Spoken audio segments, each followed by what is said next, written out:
Hey guys, so today you and I are going to talk about interviewing challenges.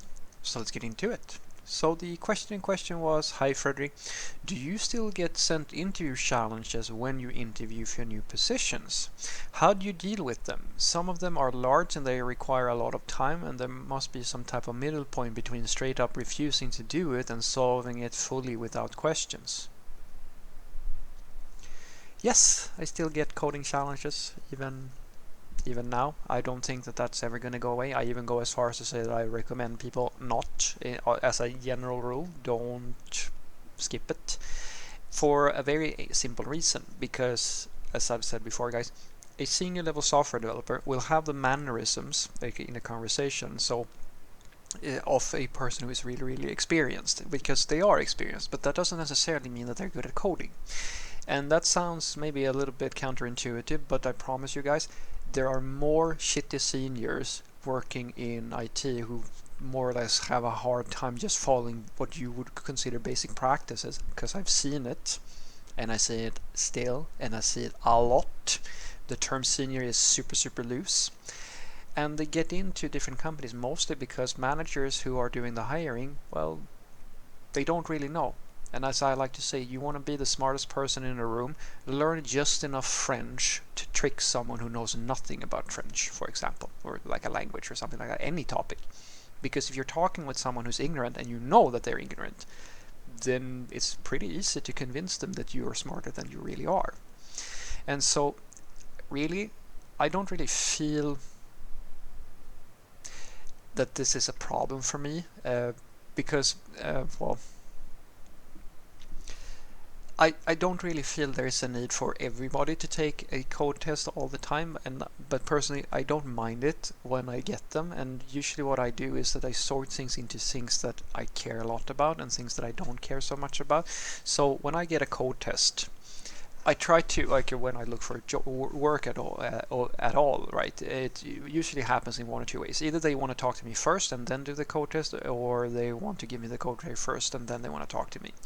And depending on the company, if it's a company I really want or to be a part of, or like a job I really want, then I usually prioritize them first. But what I try to do is this: I try to be very transparent with the companies that I work with, and when I do interviews and so forth, if they send me a code test, and I have, because I usually have more than one job, like I don't just go to one company. Usually, I go to many companies depending on, you know, when I'm looking for work and so forth. And so if they give me a bunch of code tests, it's usually not the case that I get them all at the same time, but when I do, I just tell them that I'm not going to be able to complete it by now because I have this other company that is also pretty interesting and I've already started on their code test, so I can get it back to you later if you want to. And I just run it as any type of business basically.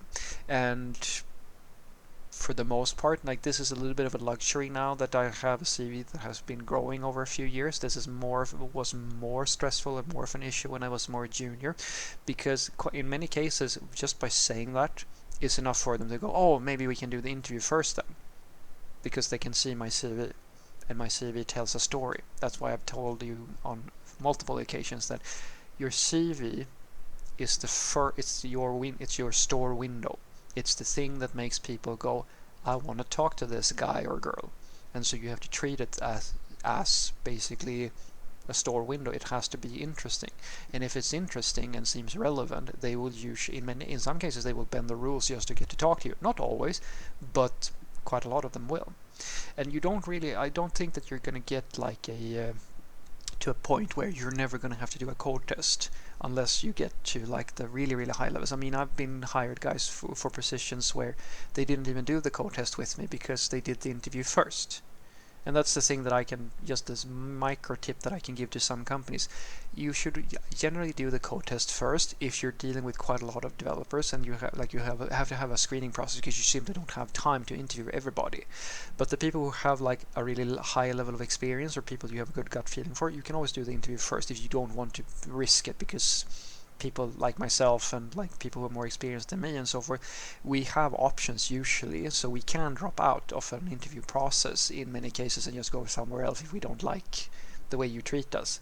Not everybody's going to do that, but some people will. And if you don't want to risk that, then it's good to just do the interview up front and then do the code test afterward, or like so forth. In some cases, you might be able to have such a great interview that you don't feel that it's necessary.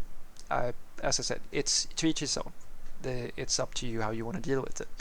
But for me, when I do these code tests, I try to think about it in terms of, do I want to impress people, or is good enough just good enough?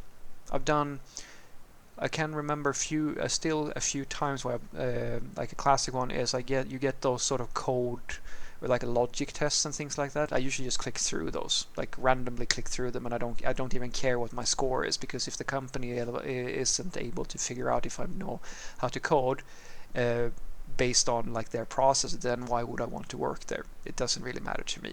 But on the other hand, if it's a really, really interesting company, then I'm going to try to invest. As I said, for me, it's just a backlog. I put the code tests or like whatever I need to do that I really care about at the top of the pile.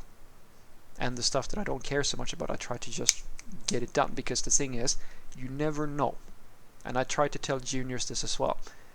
If you try to be too fancy and you create like a really sophisticated solution or so forth, some people might even frown upon that. I have gotten comments, like feedbacks in some of my interviews, guys, where they felt I had too many comments because I had tried to really remember to write comments on all my methods and like all of this sort of stuff, right? It's hard in the beginning to figure out where the sweet spot is. Now, these days, when I'm more experienced, I know for a fact that the best way for me is to just treat this as a coding challenge, which would be a production level type of thing, like minus, of course, all the extra fluff you will go through. Like, I might not add every single unit test type or every single integration type, depending on the situation, right? I will do the thing that I call the naive implementation type of thing, right? Because the goal is to just show the people on the other side that I know how to code. Because as I've said before, guys, when I go through a code test, I can't tell if you are senior or mid-level. Like, it's almost impossible, because like no one's gonna code in such a magical way that it's gonna be super obvious that this person is the best of the best or so forth. It's very tricky to do that. The thing that and I'm just kind of projecting my own values here, because I know that I don't know who's gonna look at my code test, but the thing I do know is that they're probably gonna know something about coding. So as long as my code is on par with roughly something they would see in their own team. And I know for a fact that they're not going to work with like the superstars of the world who are all super amazing and so forth, and they're not going to do like a million billion weird things that are written in every single clean code book and code kata everywhere, like this is what everybody should be doing, right? No, I know that they're regular software developers. I know that if I just write code the way I usually do in my other teams, on about ish in that area, it's going to be good enough. So I don't have to overdo it and try to impress people with my code. That was something I did in the beginning, and I stopped doing it because it just came back as a problem more than a benefit.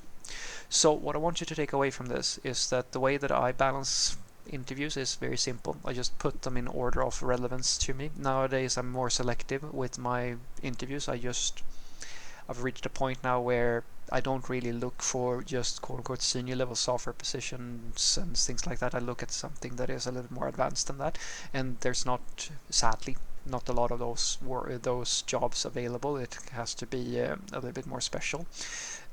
And then, as I said, I just go in order of relevance, and then I try to be transparent with the people that I'm interviewing, because I know some people feel bad about this, so that you can't tell them that you're looking at other jobs, and I go, why wouldn't you? They're looking at more candidates than you. I promise you, you're not the only person that they're going to interview, and so I try to be transparent with that. And so I tell them that I can be able to do it like you, or I try to tell them like I need to be able to send it in. I know that that's a risk. Maybe they go with someone else, and as I said, I don't really care. But if I do care, they're at the top of the list. So no problem. And this only becomes an issue, as I said, when you have more than one thing going on at the same time. So if one company is super, super interesting and one is not so interesting, you have the company that is really, really interesting, well, you do that first. And then you take the one that is in second place and so forth in terms of relevancy. And then, as I said, don't try to impress people with your amazing coding and like how you know all the practices and all the trends and so forth and so forth. Try to write code that is on par with what most people would see in their regular 9 to 5, their own teams. That is going to give you an in, because the real decision usually doesn't happen in the code test. The real decision is usually when you do the personal interview. The code test is just to get you in the door. Have a great day.